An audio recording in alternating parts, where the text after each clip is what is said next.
السلام علیکم ورحمۃ اللہ وبرکاتہ۔ 10 مرتبہ سورہ اخلاص جو پڑھتا ہے جنت میں اس کے لیے محل تیار ہو جاتا ہے۔ یہ صحیح حدیثوں میں ہے، کئی مرتبہ میں اس کے حوالے دے چکا ہوں۔ آج میں آپ حضرات سے درخواست کرتا ہوں، اس میں جو ہماری مائیں بہنیں معذور ہیں وہ ابھی نہ پڑھیں، جب بھی وہ فارغ ہو جائیں پھر وہ پڑھ لیں، لیکن اگلا مضمون دھیان سے سن لیں۔ جو بھی میرے یہ کہنے کے بعد 10 مرتبہ سورہ اخلاص پڑھے گا اس کے لیے میں دعا کرتا ہوں۔ نمبر 1، اللہ اس کی جان میں، مال میں، ایمان میں، آبرو میں بے انتہا برکت کا معاملہ فرمائے۔ نمبر 2، اللہ اس کی قیامت تک کی آنے والی نسلوں میں ڈھیروں خوشیاں نصیب فرمائے۔ نمبر 3، اللہ تعالیٰ اس کو اور اس کی قیامت تک کے آنے والی نسلوں کو دنیا میں بھی جنت دے، مرنے کے بعد بھی جنت دے۔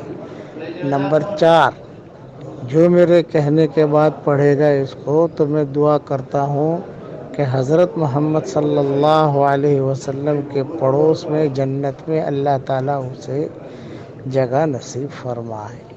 نمبر 5، جو بھی میرے کہنے کے بعد 10 مرتبہ سورہ اخلاص پڑھے گا تو میں دعا کرتا ہوں کہ اے اللہ، جنت میں تو محل آپ دیں گے ہی دیں گے، لیکن دنیا میں بھی ان کو محل دے دیجئے، آپ ہر حال میں قادر مطلق ہے۔ میں اس وقت سفر میں ہوں اور مسافر کی دعا قبول ہوتی ہے، اس لیے آپ یہ ملتے ہی دیر نہ کرنا، 10 مرتبہ سورہ اخلاص پڑھ لیجئے، پڑھوا لیجئے اور آگے بھیج دیجئے۔ جو بھی ہمارا یہ سبق سنے اس پر عمل کرے اور اس کو آگے فارورڈ کرے۔ اے اللہ، اس کے دل میں جو جائز مرادیں ہوں ان مرادوں کو عافیت سے پوری فرما کر اس میں خیر کی شکلیں اور صورتیں پیدا فرما۔ اس لیے اب اس میں دیر نہ کرنا، آپ فوراً پڑھ لیجئے، آگے بھیج دیجئے۔ جتنے لوگ پڑھیں گے آپ کو بھی ثواب ملے گا، مجھے بھی ثواب ملے گا۔ اور صحیح حدیثوں میں ہے کہ میں آپ کو اس وقت سکھا رہا ہوں تو ساری مخلوق میرے لیے دعا میں لگ گئی۔ لَيُصَلُّونَ عَلَى مُعَلِّمِ النَّاسِ الْخَيْرَ، یہ حدیث شریف میں آتا ہے۔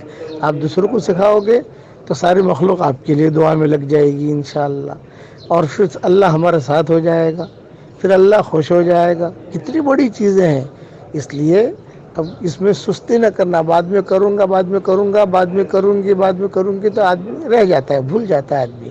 فوراً پڑھ لیجئے، دعائیں بھی لے لیجئے اور جنت میں تو محل ملے گا ہی ملے گا انشاءاللہ۔ اللہ تعالی ہم سب کو عمل کرنے کی توفیق عطا فرمائے۔ السلام علیکم ورحمۃ اللہ وبرکاتہ۔